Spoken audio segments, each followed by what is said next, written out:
Right, welcome everyone to the latest in our Short Talks series about having a high performance mindset. I'm here today with Neal, who is a 3 times British touring car racing champion, most recently for the Honda Yuasa team, also brand ambassador for a business called Rimstock. So I've approached Matt simply because I wanted an insight into a high performance racing driver, talking to them about what goes on in the mindset of someone operating at that peak level of performance for many years, and also talking about coping with adversity when things don't quite go to plan, and I guess having that glass half full mentality. So Matt, welcome today. Could you just give us a little bit of your background, please?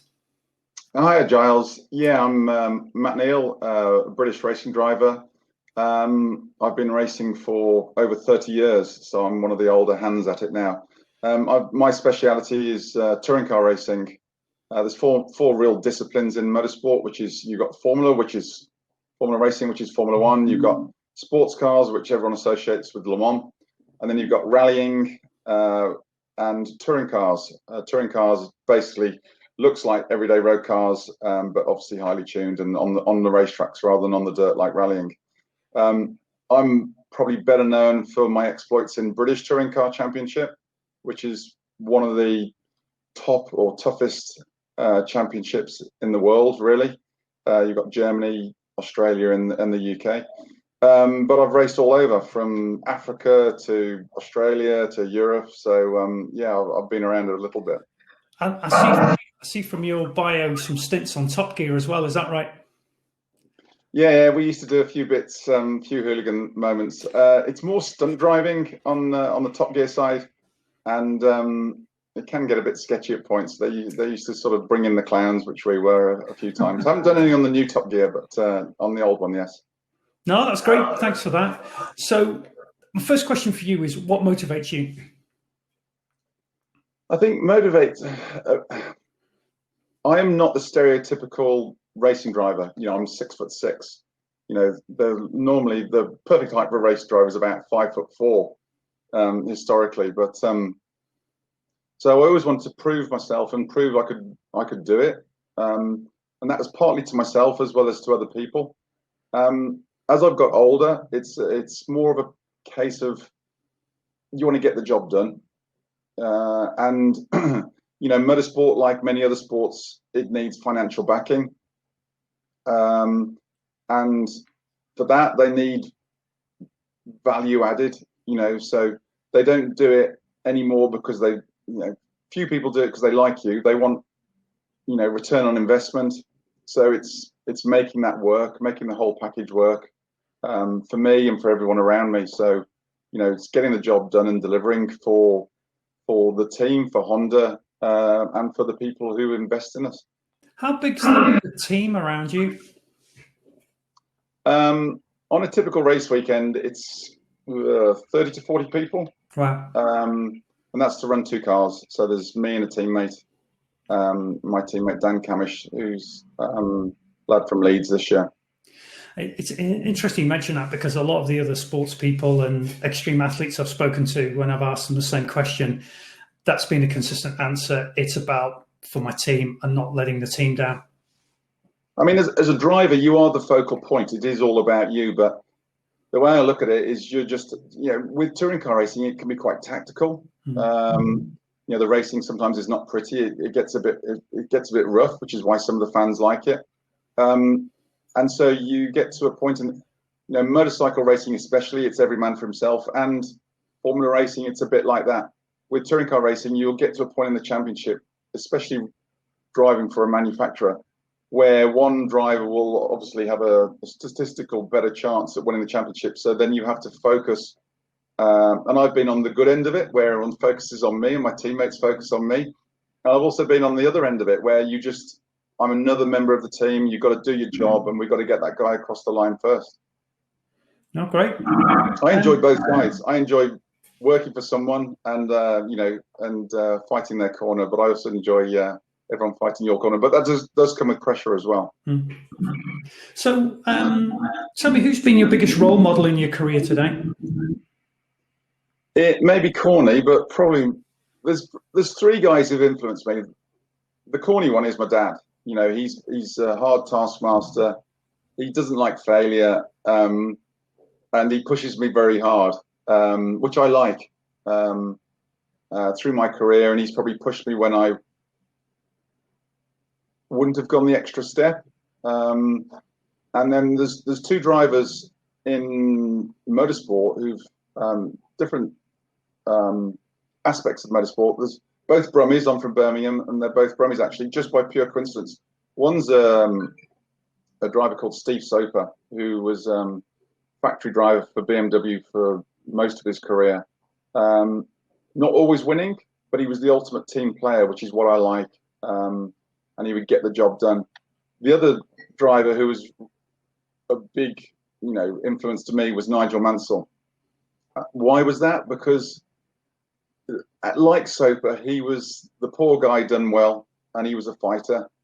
There was I went to a dinner at Munich at BMW Motorsport many years ago, and the then head of BMW Motorsport, Heinz Karpfel, stood up and was describing all his drivers, and he went, "Oh, Joachim Winkelhock, he warms to the hearts of the crowd, and Johnny Cecotto, he's a thinking driver. Steve Soper, he said he is like the English Terrier, where he bites hard into the bone and does not let go." That's what I like. It's a hard player, a fair player, but a hard player. So that grit, determination, teamwork's key factor. Yeah, I think with everyone, people love and hate Nigel Mansell, but he was a fighter, and that's why when. You go back to '92. He was he was the Sunreaders champion, wasn't he? The Union Jack shorts, and that's what sort of spurred everyone on, because he always gave his all. He might get out the car and hobble a bit and all the rest of it, but you put him in a car and he was magical to watch.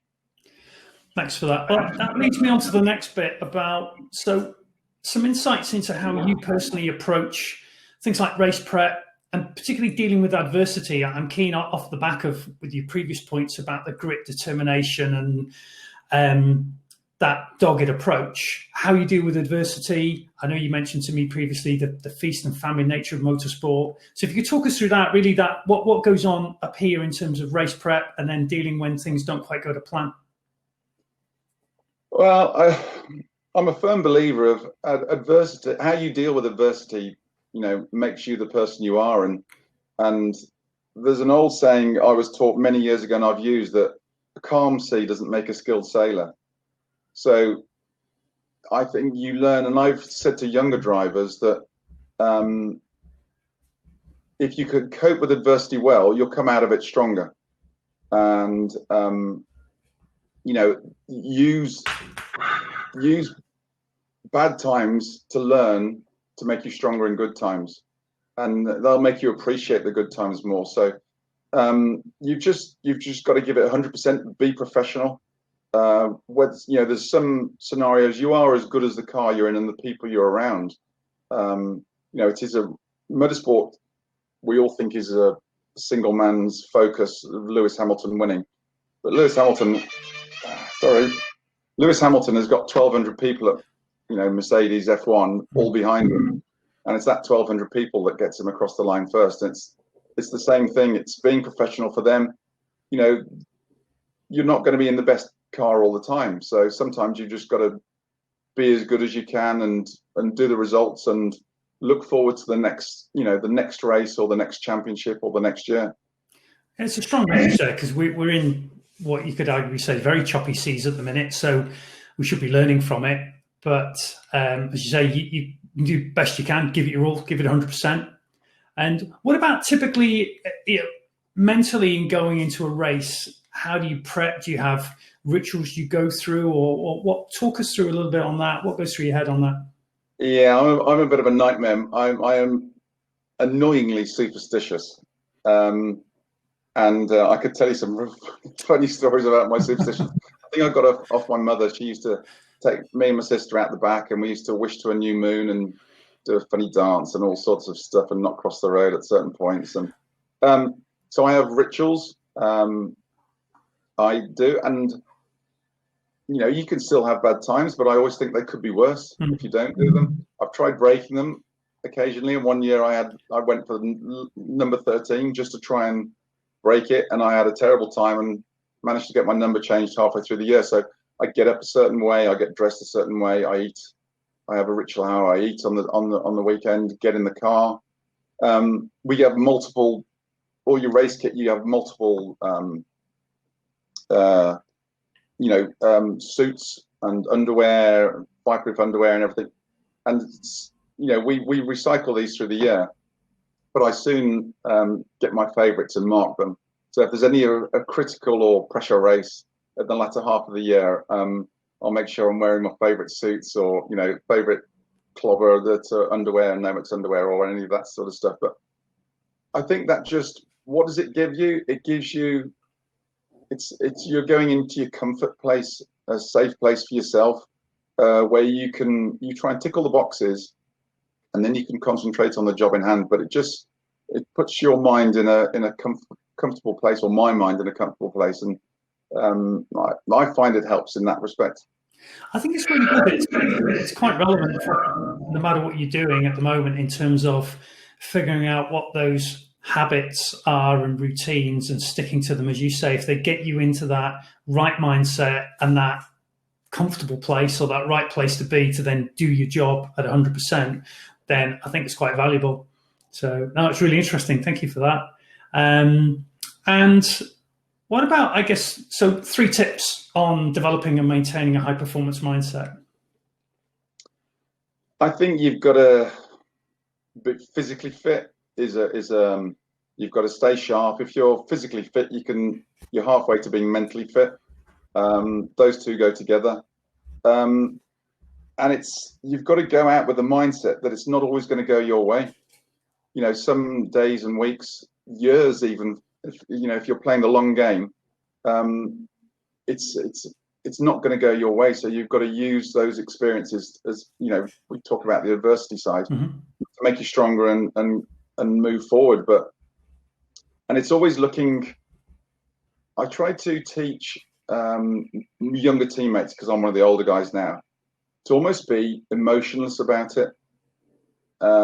Try and be a machine. So it's not a good thing sometimes, because you don't really enjoy the euphoria of winning, because it's a job and you've done as soon as Cole Fogarty did an interview a few years ago, and he said every race he won, every championship he won, he didn't enjoy, because every race he won, he was just immediately worried. As soon as he got off the bike, he worried about the next race. He won the championship the very next day, he was worried about the next championship. And I could really relate to that. That was me, and where I've taught younger drivers to be emotionless, it's been so you don't get upset about the knocks, because you're going to get knocks in sport and in life. And it's just trying to go, right, that wasn't my day, that wasn't my time, but I'm going to make myself concentrate, make myself stronger, better. Through COVID, I've been training as hard as I can. I had an injury to my shoulder in January, so I've been training as hard as I can. So when we do get racing, I'm going to be physically fit, mentally fit, and as sharp as I can be to get the job done. It's a really interesting point, that, because I agree wholeheartedly with you. I think the last 10 to 12 weeks has been a time to just dig in and just really go at it harder than ever. But I know I hear a lot of comments in the business world about enjoy the journey. If you don't often stop to smell the roses, or whatever the phrases are, and enjoy what you're doing. But I agree. I think at the moment we're in a point of, it is about being like a machine. It's just doggedly going ahead, getting stuck in, doing everything you can. I know with some of the work from home aspects of the time, it's nice to have time around the family and that kind of thing. But still, now is a perfect time to be absolutely foot on the floor, really going for it. So it's quite interesting to hear that. It's a good point, Giles. I mean, I say be emotionless about it, be a machine. But another thing I've taught young drivers, enjoy the ride. You've got to enjoy the ride, whether you be in the hotel. I'm a bit mischievous, and you make fun. You try and be addicted to be around, because that gets morale going. And be respectful, whether it's your engineer, your boss, or the guy sweeping, the kid bringing the cups of tea in. Be respectful, because everyone does their part, and everyone, needs that respect. And we've all been the boy making the tea, at some point in our life. And it's how you progress from that. And you give people the respect on the way up, and hopefully they'll give it you when you're on your way down as well. So thanks, Matt. I've got one more question for you, and that is, I guess, what I'm seeing and a little bit worried about at the moment, particularly in the tech market that we operate in, are many employers culling graduate schemes, culling apprenticeships, and with the result that I think for those Generation Z workers, like coming out of uni or even going into uni and looking at the landscape at the moment with some real concern and trepidation about what might lie ahead for them. What's that like in the racing world? So you said you're training a lot of junior drivers. What's that like at the moment? What's been the impact on those junior ones coming into motorsport? Well, if I just take a step back from there, I get approached, and I've been approached many times by young drivers' fathers, from karting up to when they're starting in cars, and they say, right, what's the best advice you can give me to make a career or do this? And I say, right, number one, get a good education, because, and number two, have an exit strategy from a sport, because if there's 100 people get into motorsport, 99 won't make it. I've been very lucky, and it's not always about your ability and how good you are. Some of it comes down to luck, meeting the right guy at the right time. And then you've got to get the job done. So, and when I turn the clock back to the education side, if you get a good education, one, it gives you that exit strategy, potential exit strategy, but two, it makes you a more rounded person. If for me with motorsport, whether you're in the engineering side or as a driver side, to converse with engineer makes you a brighter, better rounded person, more valuable. What it is now with colleges, we were locked down for 2 months, as we all have been. I was looking at open university courses and everything, how you can make yourself better. I always think there's always a twist and a turn. There's always some way you can do, something you can turn to. So if there's nothing at the moment, there'll be something on the horizon, because the world doesn't stop going round. It keeps going round, and we're all on it, and we're all on the journey. So it's just, you've got to make yourself as strong as you can and as sharp as you can to get the job done. Yeah, and a great point about put yourself out there, keep trying to learn. Interestingly, I might have mentioned this to you in our prep chat, but last week I interviewed a fantastic young engineer, Laura Davis. She's only mid-20s and graduated with an aeronautical engineering degree. And it was during her university time, she decided to join the Army Reserves and got involved in engineering on mending tanks and all sorts on her spare time with that. That got her onto the Thrust SSC project as a STEM ambassador, which then led to a job with Rolls-Royce, then to Ben Ainsley's America's Cup team, then on to Dyson working on the electric car, and then from her contacts with the America's Cup guys into Red Bull F1. All that within the space of about 4 years. And that was, right, when you speak to her, that was primarily because she'd had the foresight whilst at uni to think, right, well, what else can I do? And she'd seen the Army Reserves advertising, thought, that sounds interesting, I'll give that a go. So as well as all the physical exertion and camps and exercises, she got to do some quite interesting practical engineering stuff. And that changed her head. Yeah, she wouldn't have had the goal, I want to get to Red Bull F1. That's where her journey has taken her. I mean, and I've said this to young drivers and fathers, because they go, oh, I'm going to get to Formula One, I'm going to get to here. I never did that. I was lucky, I stumbled into racing. And but then I focused on exactly the moment, exactly the job I was doing. And I just wanted to do the best I possibly could at that point, and enjoy it as well. This is what I say to them: you've got to enjoy it, because if you enjoy it, you work harder, you train harder, enjoy the moment, and then the next door will open. You don't know what it's going to be, where it's going to take you, but you've got to enjoy the ride. I agree. I think now's a good time. We're making our own luck, I think. So thanks, Matt. It's been great talking to you today. I really appreciate your time. Good luck with the next race series. I know you're back at it shortly. So all the best for that. And thanks again for your time. Thanks, Giles. Thanks, Matt. Thanks, mate.